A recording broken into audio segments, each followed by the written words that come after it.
बनाई को नहीं कुछ दिन ऐसे चला कि तब एक दिन रानी धीरे धीरे बोला तो रानी के बहुत मतलब कष्ट हो जलन होला तो रानी खाना बनाए के बीमारी बहाना बनाए के लेट गई। अब भाई बहुत डॉक्टर वैद्य हकीम आवे अब कुछ फायदा ना हो तो राजा ने कहा बाकी मतलब तब तक कुछ फायदे नहीं होते बिना सामना ठिका तो कहीं लड़का जो होकर मार के होकर तब हम ठीक हो तो दियो ना पर क्या पाओगे कौन नाचे जाएगा साड़ी तो मैंने साड़ी तो सबके हाथ में जाएगी घंटी नहीं है तो ये मैं कम पड़ जाती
बनाओ तो हम बनाए चाय बनाए रखी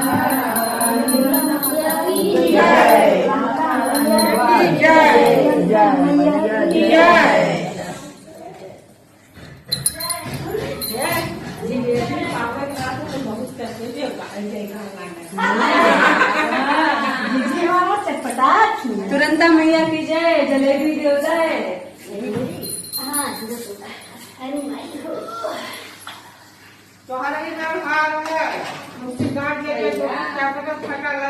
बंद कर दी।